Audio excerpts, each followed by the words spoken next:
Empieza una semana decisiva para evitar un cierre de gobierno. El ala extrema del Partido Republicano dispuesta a bloquear las negociaciones para lograr un posible acuerdo. Estados Unidos y México llegan a un acuerdo para deportar a inmigrantes. La situación en la frontera los obliga a tomar decisiones drásticas mientras siguen llegando miles y miles de personas con la esperanza de lograr asilo. Un polémico estudio sugiere que el narcotráfico estaría transformándose en una industria. Las organizaciones criminales se convierten en el quinto empleador más grande en la República Mexicana. Es el video que ha estremecido a México. Imágenes de cárteles de la droga entrando triunfantes a una población. Llegan en caravana y en vehículos de lujo mientras son aplaudidos por la gente. El buscador de migrantes en el desierto. Un empresario latino combina sus actividades para poder ubicar a quienes se perdieron en el camino a Estados Unidos.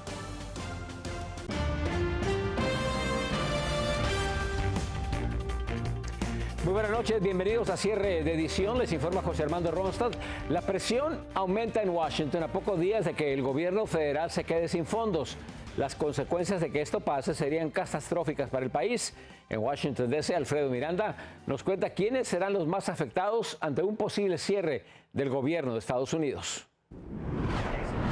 A pocos días de que el gobierno se quede sin dinero, Kevin McCarthy pareciera estar arrinconado contra las cuerdas ante el dilema de arriesgarse a un cierre para conservar su puesto o enfrentarse a los republicanos radicales trabajando con los demócratas. Las expectativas no son alentadoras en estos momentos donde quedan solo días para determinarse si los empleados públicos van a recibir ¿verdad? Su salario, si el gobierno va a cerrar parcialmente. Ante la imposibilidad de viabilizar una ley de continuidad presupuestaria que amenaza con cerrar el gobierno este fin de semana, McCarthy criticó a los extremistas de su partido.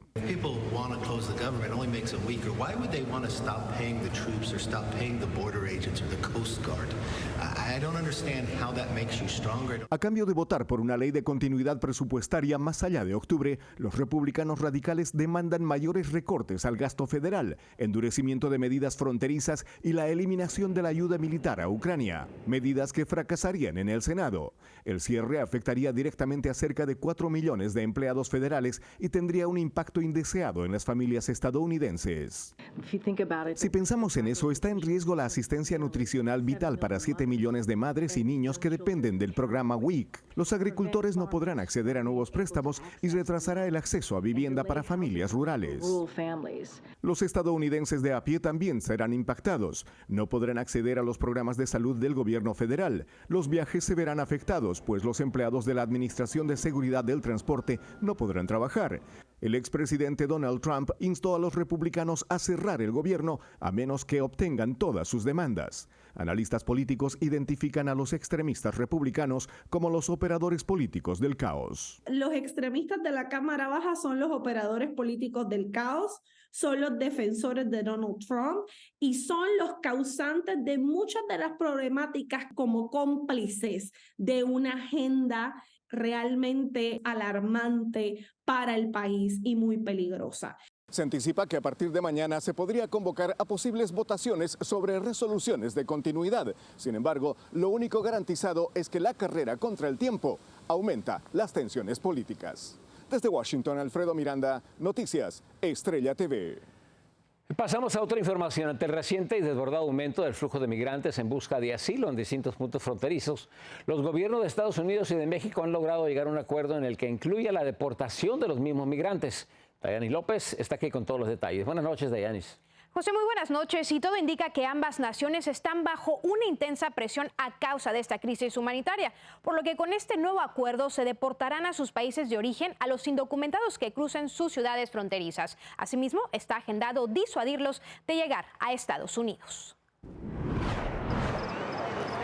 Tras el reciente incremento de cruces sin autorización de miles de migrantes a Estados Unidos que desencadenó el cierre temporal de un puente internacional y detuvo el principal sistema de trenes de carga de México, funcionarios de la Oficina de Aduanas y Protección Fronteriza junto al Instituto Nacional de Migración de México llegaron a un acuerdo para despresurizar ambas ciudades fronterizas como El Paso, Eagle Pass en Texas y San Diego en California. personas que están buscando solicitar asilo en Estados Unidos y seguramente tienen muchísimo tiempo esperando para una cita a través de la aplicación CBP One y no lo han logrado, ¿no? La semana del 18 de septiembre, los cruces de inmigrantes a lo largo de la frontera entre Estados Unidos y México superaron los 8.600 en tan solo un periodo de 24 horas. Inclusive durante el fin de semana, los cruces sin autorización continuaban. Esos son muchos sentimientos, asustado, miedo, contento. Para evitar que los migrantes arriesguen sus vidas utilizando el sistema ferroviario de México a Estados Unidos, ambos gobiernos implementaron 15 acciones, entre estas la deportación de migrantes a sus países de origen por tierra y aire. CBP expulsará personas a través del puente internacional de Ciudad Juárez. Crearán acuerdos con los gobiernos de Venezuela, Nicaragua, Cuba, entre otros, para recibir sus ciudadanos deportados.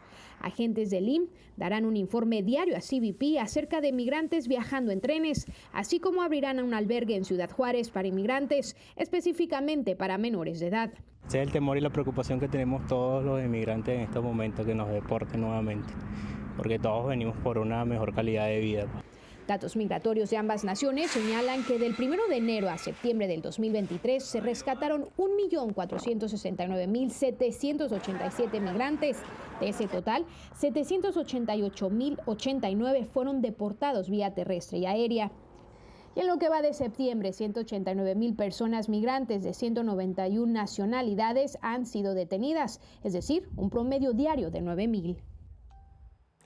Además de que Estados Unidos como México comenzarán a deportar migrantes que crucen indocumentados sin la cita de CBP One de sus ciudades fronterizas, seguirá la presencia de la Guardia Nacional para ayudar a mitigar esta situación. Por otro lado, el presidente Manuel López Obrador anunció que en noviembre quiere reunirse con el mandatario Joe Biden para discutir el tema migratorio, el tráfico de drogas y de armas.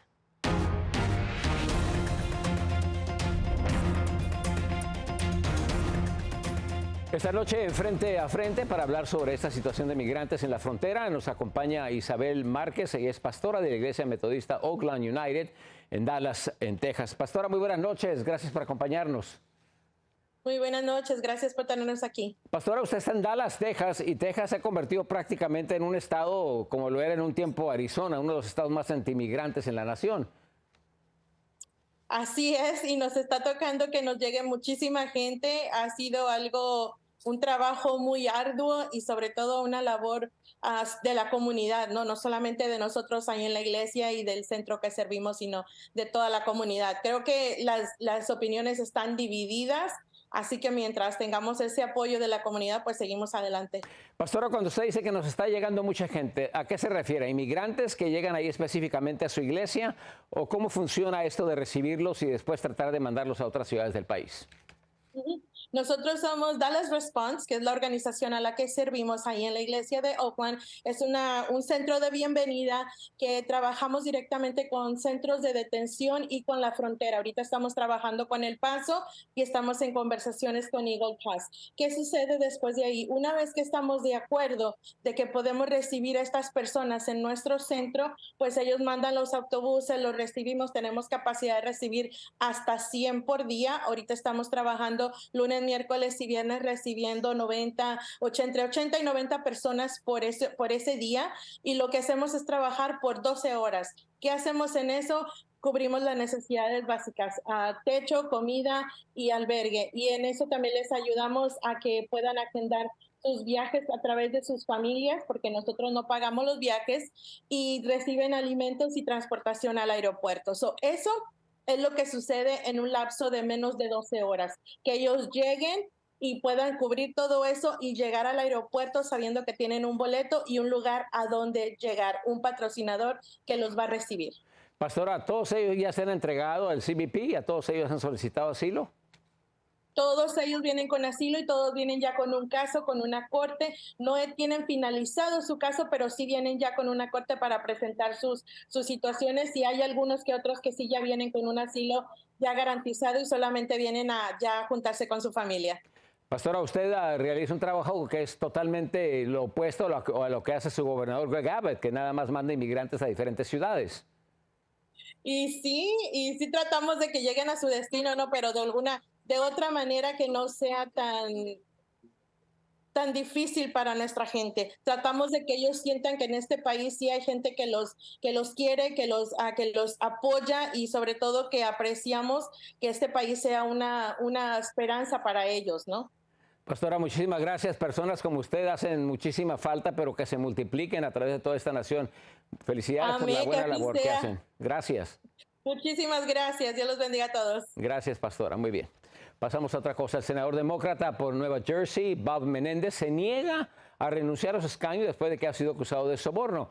Esto después de que la policía encontrara en su casa de Nueva Jersey $480,000 en efectivo, un par de lingotes de oro, a lo que él afirma que durante 30 años de trabajo ha retirado supuestamente miles de dólares en efectivo de su cuenta de ahorros personal debido a la historia de su familia que enfrenta confiscaciones en Cuba.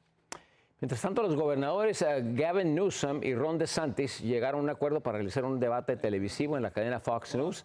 Después de varios encontrones políticos muy fuertes, los líderes de California y la Florida se verán las caras el próximo 30 de noviembre en un debate moderado por el presentador Sean Hannity. Este se llevará a cabo en Georgia en un horario estelar y tendrá una duración de 90 minutos. Muchos felicitan a Gavin Newsom por tener el valor de ir al gallinero de Ron DeSantis. Y por otro lado, las enfermedades relacionadas a los rescates de los ataques del 11 de septiembre han cobrado las mismas vidas de socorristas que también fallecieron ese fatídico día. La cifra de fallecidos por enfermedades ha escalado a los 343, igualando a la de bomberos que fallecieron durante los ataques. La exposición al polvo tóxico aumentó los riesgos de enfermedades cardiovasculares, respiratorias y cáncer durante años posteriores.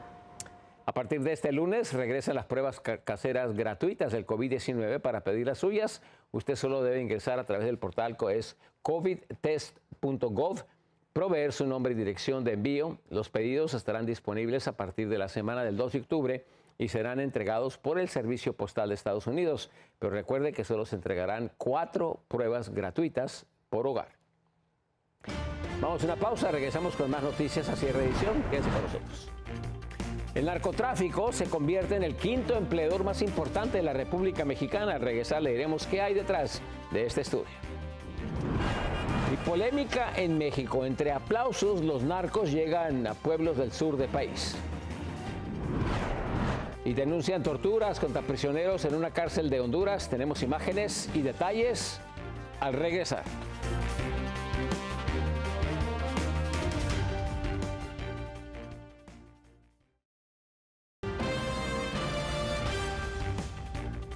Un reciente estudio ha concluido que el crimen organizado en México se ha convertido en la quinta fuente generadora de empleo. Es decir, le da trabajo a más de 150,000 personas. El estudio, que ha arremetido a varios sectores de la sociedad mexicana, está siendo fuertemente discutido. Vamos a Tijuana, Baja California, nuestro corresponsal Vicente Calderón con más información. Vicente. Estimar la fuerza del narco mexicano es uno de los objetivos de un nuevo estudio multidisciplinario basado en un modelo matemático. Entre todos los cárteles de México que estimamos, hay más o menos 175,000 personas afiliadas, es decir, trabajando directamente con el cártel.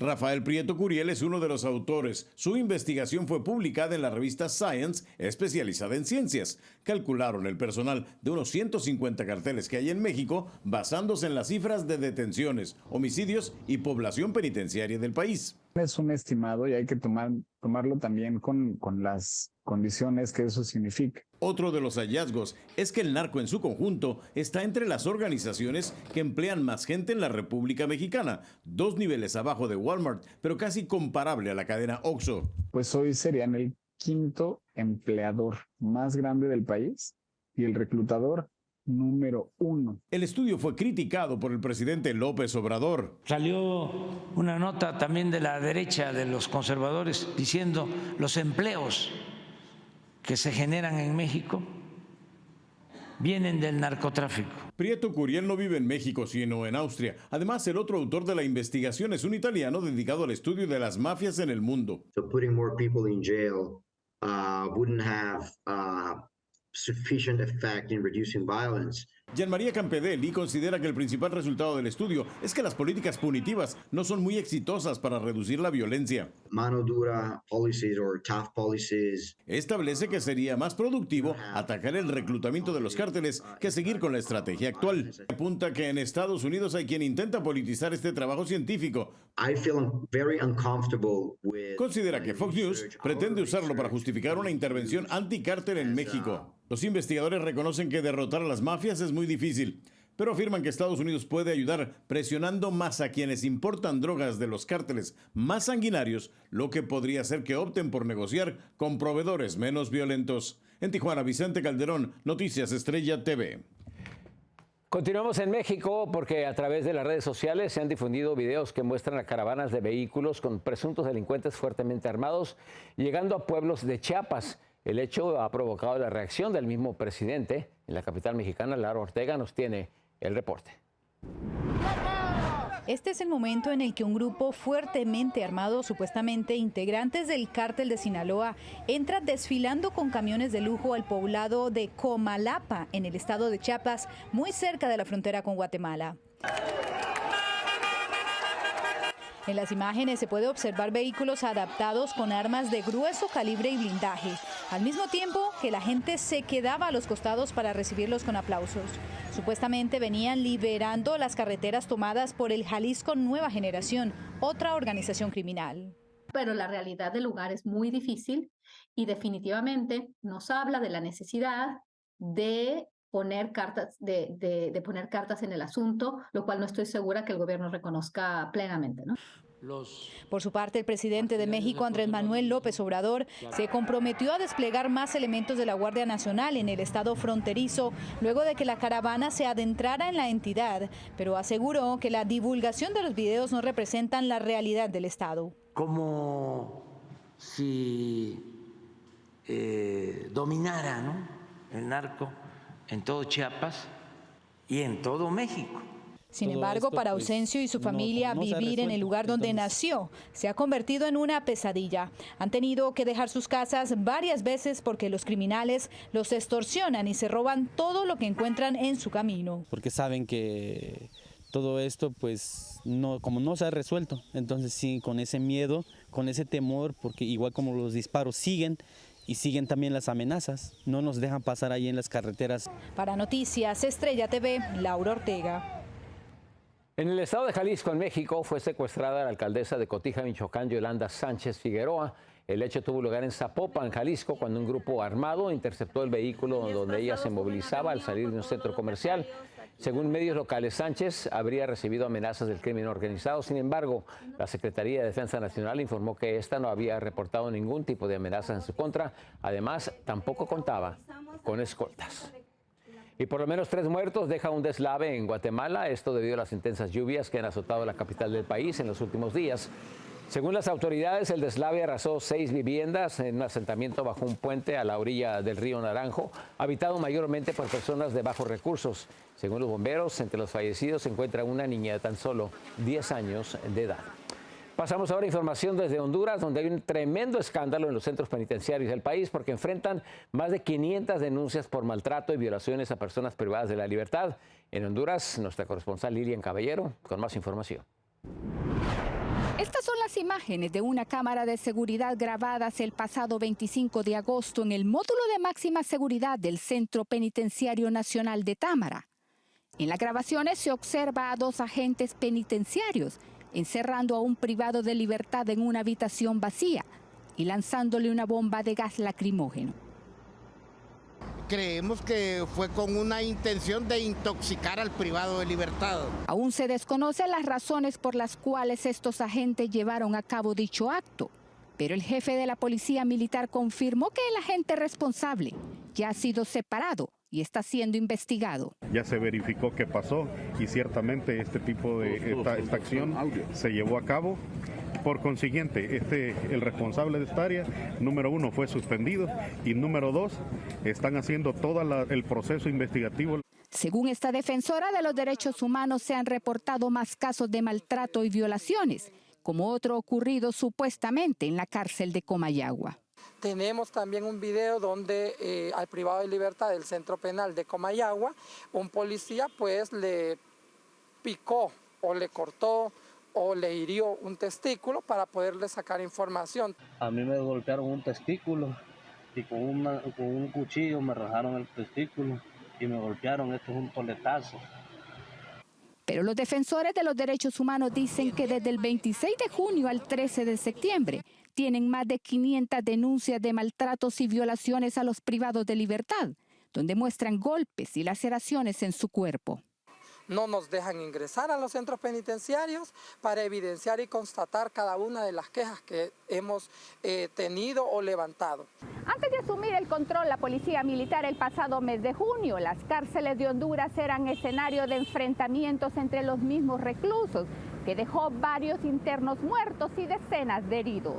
En Honduras, Lilian Caballero, Noticias Estrella TV. Pasamos información desde Colombia. Un grupo de bailarines fueron aplastados cuando una escenografía se les vino encima. El incidente ocurrió durante un concurso del baile llamado Salitre Urbano, un reconocido centro comercial del sur de Bogotá. Las imágenes muestran cuando la tarima comenzó a tambalearse y cayó encima de los jóvenes. Por lo menos 3 de ellos permanecen aún hospitalizados. Regresamos después de la pausa. Sigan con nosotros. Trump vuelve a la polémica tras la supuesta compra de un arma con su nombre y cara en Carolina del Norte. Tenemos imágenes y detalles. Y hay protestas por el aniversario de la desaparición de los jóvenes de Ayotzinapa y todo termina en un enfrentamiento en contra de la policía. Un empresario latino se une a la búsqueda de migrantes desaparecidos en el desierto. Les contamos qué lo motivó a hacerlo al regresar.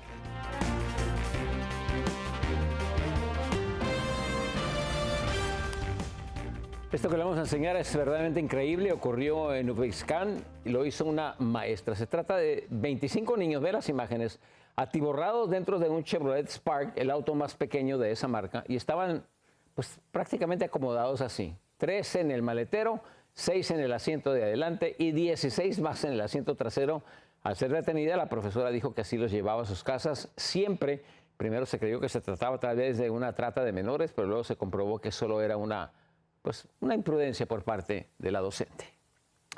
Y ya llegó a la Tierra la cápsula de la NASA con muestras extraterrestres que podrían esclarecer, dicen, el origen de nuestro planeta. Después de 7 años en el espacio, la cápsula de la misión Osiris-Rex aterrizó en el desierto de Utah con aproximadamente 250 gramos de partículas del asteroide conocido como Bennu, con lo cual los científicos esperan conseguir información sobre el origen de nuestro sistema solar hace unos 4.500 millones de años.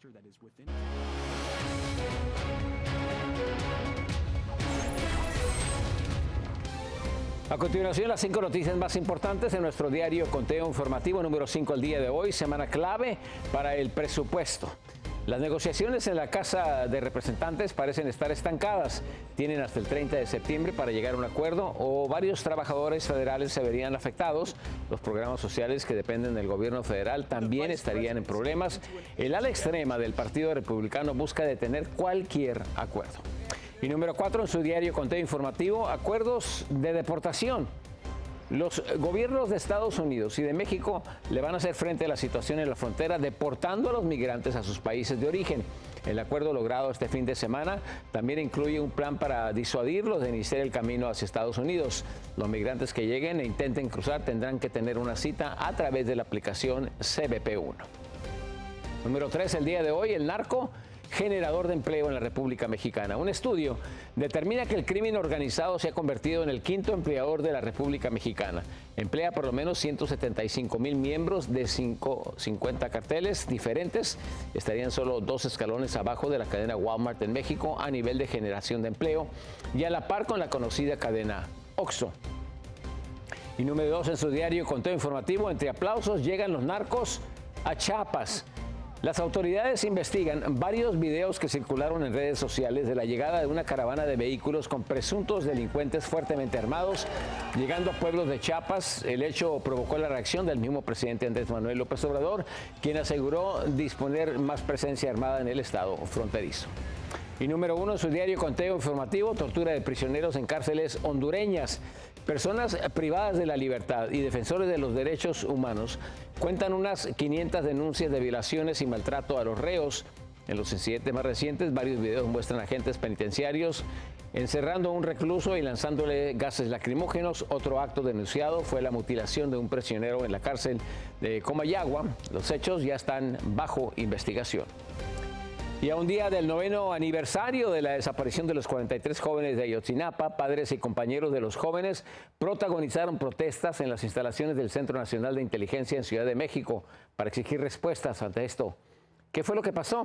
En la capital del país, Víctor Blázquez nos tiene más detalles. Jóvenes encapuchados que decían ser alumnos de la Normal Rural de Ayotzinapa usaron bombas Molotov para prender fuego a la puerta del Centro Nacional de Inteligencia como protesta a la falta de información sobre el destino de sus 43 compañeros, a un día de cumplir 9 años de su desaparición.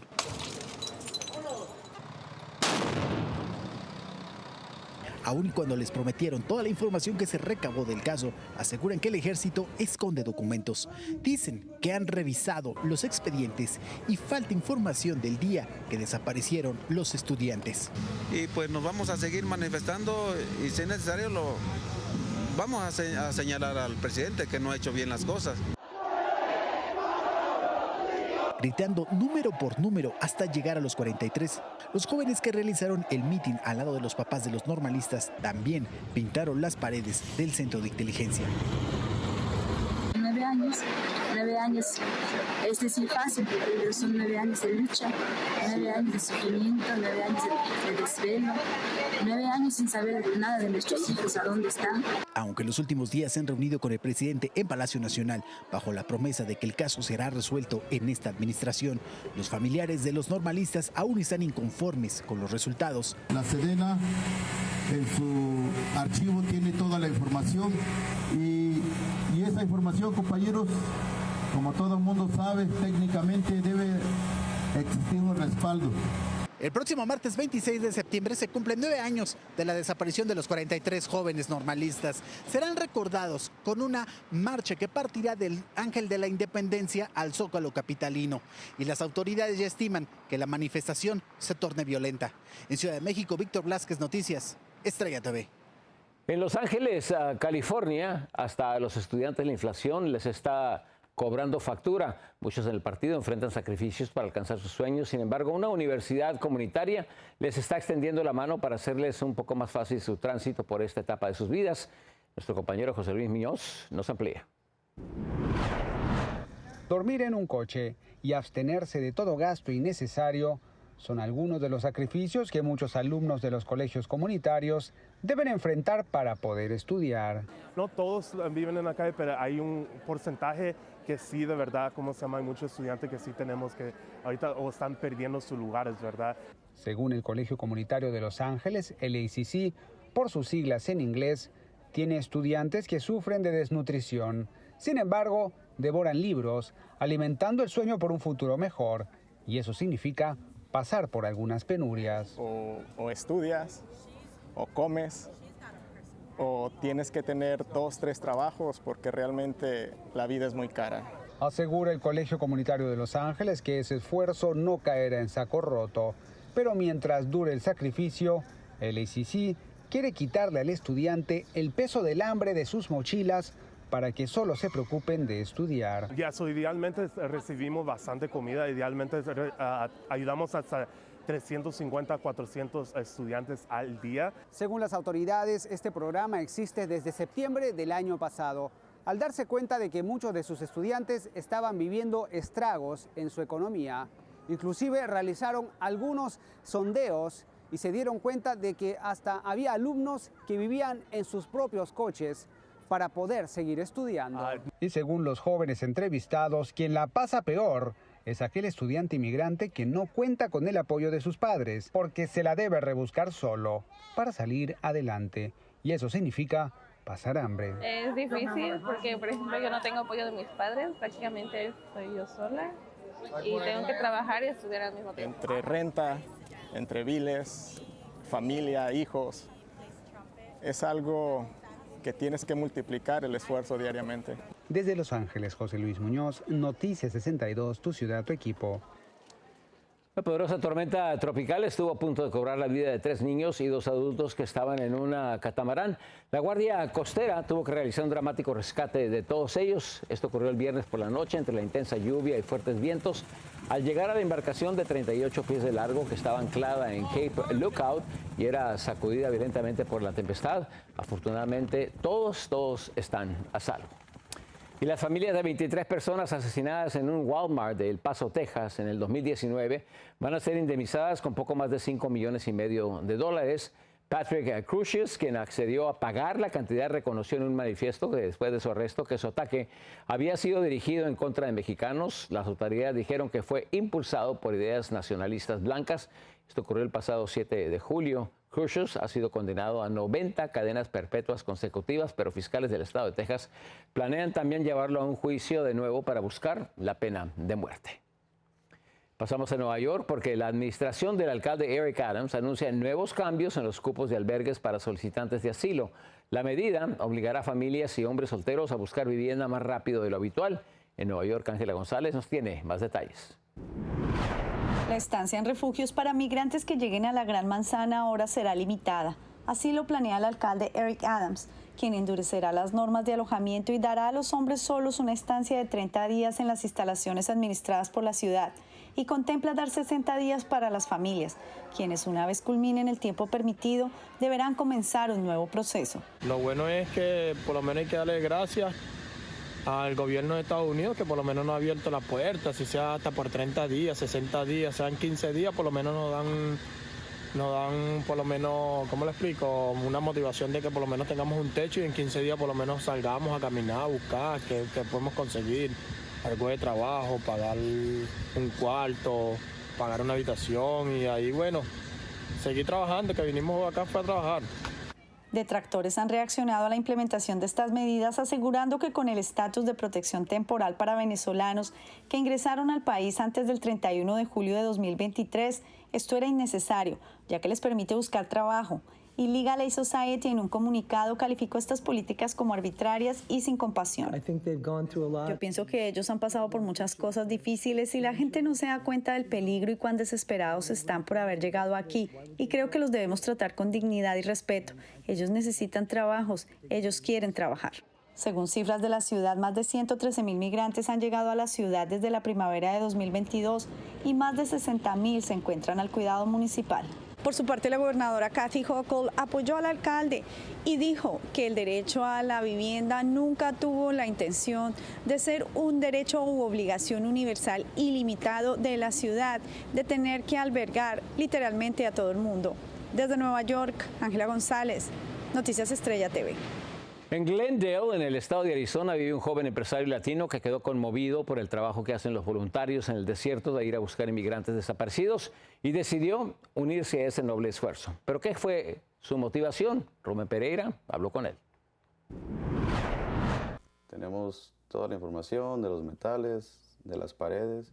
Miguel López, originario de Sonora, México, no podría estar más agradecido con la vida. Desde hace 3 años cumplió su sueño de tener su propia empresa de construcción en Glendale, Arizona, además de ser padre y esposo. Soy otro inmigrante que ha venido a este país con una misión, como todos los que cruzan ese desierto, que es simplemente superarse, tener una mejor vida. Pero hace poco más de un año, una noticia cimbró su tranquilidad emocional al enterarse que Julio César, de 20 años, hijo de su primo, se perdió en el desierto de Arizona al intentar venir a los Estados Unidos. Miguel acudió con el grupo Capellanes del Desierto de Tucson para ir a buscarlo. El tiempo es oro cuando estás en una búsqueda y sí se nos complicó, pero pues desafortunadamente no pudimos encontrarlo, pero la esperanza todavía queda. A pesar de no encontrarlo, Miguel quedó sorprendido con la voluntad de los Capellanes del Desierto y decidió apoyarlos y acompañarlos en búsquedas de inmigrantes desaparecidos casi todos los fines de semana. Cuando un familiar está perdido y tú no tienes la oportunidad de venir y buscarlo en el desierto, en donde se haya perdido, y estas personas sí lo pueden hacer por ellos, eso es algo maravilloso. Para Miguel y los otros voluntarios de Capellanes del Desierto es triste encontrar cadáveres de inmigrantes, pero también les da satisfacción que al encontrarlos termina la incertidumbre para sus familiares. En lo que va de este año, tan solo el médico forense del condado Pima ha recibido más de 130 cuerpos de migrantes que murieron en el desierto. Muchos de ellos fueron encontrados por los voluntarios de los capellanes del desierto, incluyendo Miguel, quien no pierde la esperanza de saber cuál fue el destino de su pariente desaparecido. En Glendale, Arizona, Rubén Preida, Noticias Estrella TV. Los invitamos a que se queden con nosotros. Tenemos más noticias al regresar. El expresidente Donald Trump visitó una armería en busca de una de las armas más adquiridas por los fanáticos del exmandatario. Ni se imagina cuál es. Y un feroz toro embiste a dos hombres en un popular festival de España. Tenemos las imágenes y los detalles.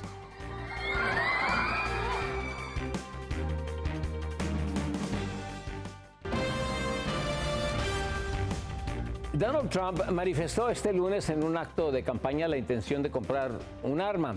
Ante esto, realizó una parada en una armería de Carolina del Norte donde posó con una pistola semiautomática con su nombre y con su rostro. Varios medios afirmaron que el expresidente compró el arma 9 milímetros Glock G19, conocida como Trump Edition. Sin embargo, su gabinete de campaña afirmó que este no efectuó la compra, tal como se ha reportado. Pasamos ahora con mi compañera Dayanis López para que nos diga qué es lo que acontece alrededor del mundo. Dayanis. Gracias, José. E iniciamos. Un jefe de la mafia italiana que burló a las autoridades por más de 30 años falleció hoy en una cárcel de máxima seguridad en ese país. Matteo Messina Denaro, alias Diabolik, y el último padrino, quien tenía 61 años y fue arrestado en enero pasado, estuvo luchando contra un cáncer que al final lo venció. Entre sus crímenes, Denaro fue convicto por planear en 1992 los asesinatos de los fiscales antimafia Giovanni Falcone y Paolo Borsellino, y también fue responsable de 2 bombazos en Román y Milán que mataron a 10 personas.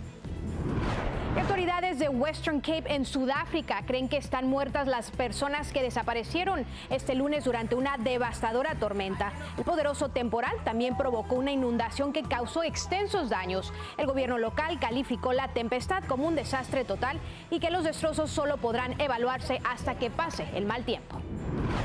Y vamos a Chile, donde el volcán Villarrica aumentó su actividad y obligó a las autoridades a elevar la alerta naranja. Casi 100 personas fueron evacuadas ayer por la posible erupción del gigante ubicado en la región de Araucanía. Las autoridades locales cercanas a la zona del riesgo en territorio argentino se encuentran en la provincia de Neuquén, en un radio de 90 a 100 kilómetros, pero el Servicio Geológico Minero Argentino descartó cualquier tipo de afectación. Y al parecer, Ucrania asestó uno de los más fuertes golpes que ha dado a Rusia con un ataque a su flota en el Mar Negro. Las fuerzas de operaciones especiales ucranianas afirman que el bombardeo murió el comandante de esa flota, Víctor Sokolov, junto a otros 33 oficiales, además de haber herido a más de 100 soldados. Moscú, por su parte, informó que solo un militar está desaparecido. José, así las cosas hoy en el mundo. Gracias, Dayanis. Una pausa comercial. Sigan con nosotros. Muere un hombre al ser corneado por un furioso toro en un popular festival de España.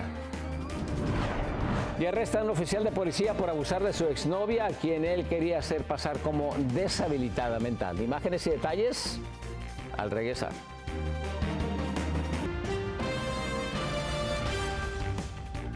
Un hombre de 61 años murió al ser corneado ante cientos de horrorizados testigos en un popular festival en Valencia, en España.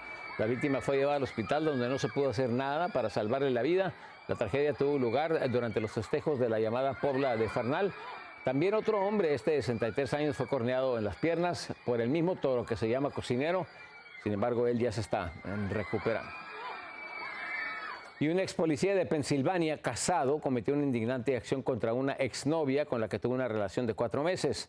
Ronald Davis, de 37 años, sometió a la mujer y la maltrató hasta que llegaron otros oficiales, a quien le dijo que ella se quería suicidar.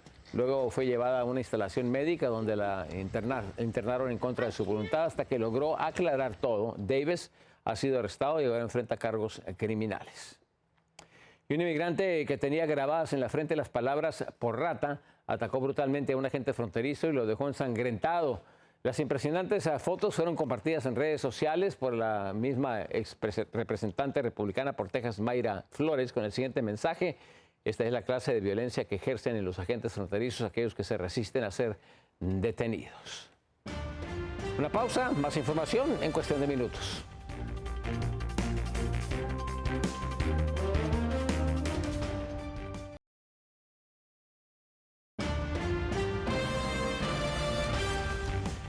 Varias personas fueron a divertirse en una feria en Canadá y pasaron el peor día de sus vidas. Quedaron de cabeza en el juego del Parque Wonderland en la ciudad de Vaughan, que se descompuso a una altura de cerca de 75 pies. Algunos pensaron que era parte de la experiencia en ese juego. Estos duraron en esa posición casi media hora, pero al final todos fueron puestos a salvo. Muchas gracias por acompañarnos. Los esperamos mañana. Yo soy José Armando Ronstadt. Muy buenas noches.